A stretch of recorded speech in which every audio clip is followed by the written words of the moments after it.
We good? We good? All right, base. All right, so as you guys eat and as you guys drink your water and coffee in Steve's case, I want to bring up a good friend of mine. He is a historian. He is is it the vice chairman of American Virtue? The deputy executive director of American Virtue and a YouTuber, Dean Monsieur. Dean Monsieur. Thanks, folks.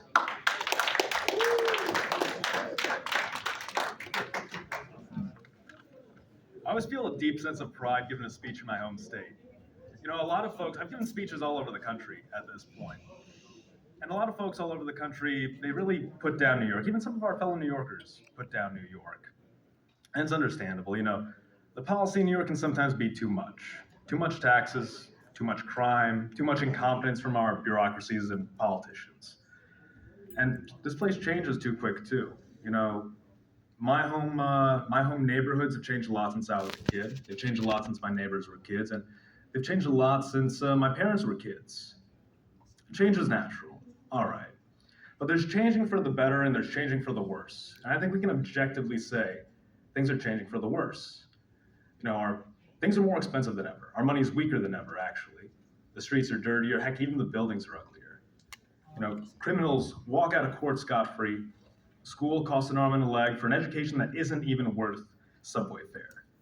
Rent's through the roof for us, but people who came here illegally, they're being put up in swanky hotels all over the city and state. Beyond that, people just feel less safe and more divided. A lot of folks seem to have lost that sense of belonging to something bigger than themselves and either become lonely or fall in with a bad crowd. I take the subway and nobody looks at each other. Nobody talks to each other. We're all just strangers.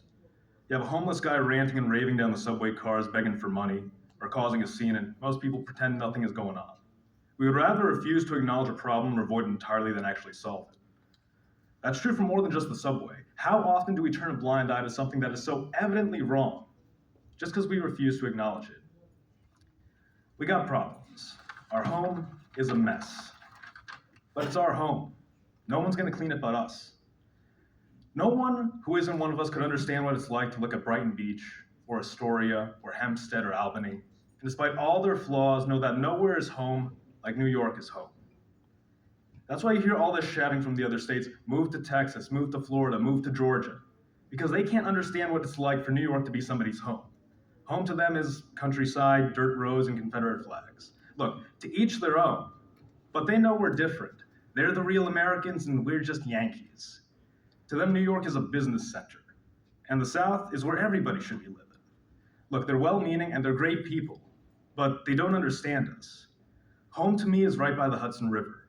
It's this Long Island I grew up on, and the beautiful mountain and lakeside towns of upstate where my family built their first home when they came to America. It's mass on Sunday with friends and lunch at the Irish pub right after. It's walking the boardwalk of Coney Island and hiking the Catskills of the Hudson Valley. And not to brag or put our southern friends down, but I think in this state, we've got some of the best landscape in the whole US. One of the nicest natural wonders of the South is the Appalachian Mountains, and we kind of have those too. More than that, we've got Niagara Falls, the Finger Lakes, the Thousand Islands, Ausable Chasm, heck, the Catskills inspired a whole generation of artists back in the 1800s. They said that the beauty of the state inspired a sense of overwhelming grandeur and filled the spirit with a remarkable desire to dare great things. We have in this state the means to create thriving communities of any kind, be they rural, urban, or suburban, strong, healthy cities and prosperous, vibrant countrysides. We had that once. We had a state where various communities were properly served by a government which understood them and saw their needs met, instead of the system we have today where the city, if even it does try to help the suburbs and small towns, does it in the most ham-fisted way imaginable. Long Island problems need Long Island solutions. Upstate problems need upstate solutions. And they don't need to conflict with each other. Every part of the state has the capacity to work with its other parts and should be working in harmony. It would just take the right leadership. And we're more than capable of that. Nowhere but New York could have made a man like Donald J. Trump, who himself said, when people want to knock New York, first of all, you shouldn't be doing it because you have a massive population there. When you knock New York, you've got to go through me. When we talk about values, what do we see in New York values? Honesty and straight talk. It's a work ethic. Hardworking people. New York, believe it, is about family. It's about the energy to get things done. New York is an amazing place with amazing people. This place is special. I understand wanting the war to be over when you've been on the front lines long enough, but you can't win a war by retreating further and further back. That's how we lose. The war for the identity of our nation is still in full swing, and everybody wants us to throw in the towel so that the deep red states can survive while ours die. But why? Because they're more important?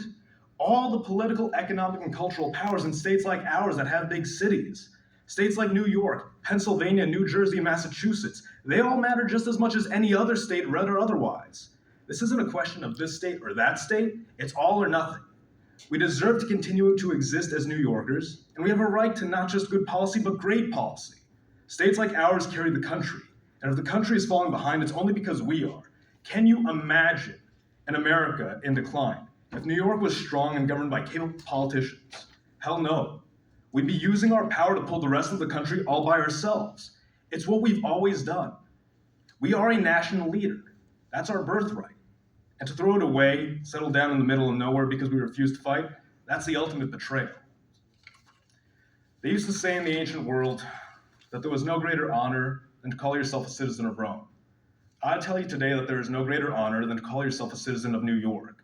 Whether you were born in the city, in Long Island, the Hudson Valley, the Adirondacks, the Finger Lakes, or by Lake Erie or Lake Ontario, you belong to perhaps the most distinguished, most beautiful, and most valuable of states in the Union.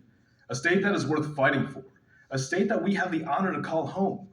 And we will not rest, we will not retreat, we will settle for nothing less than total victory in our state, and as a consequence, total victory in the country as a whole. Thank you.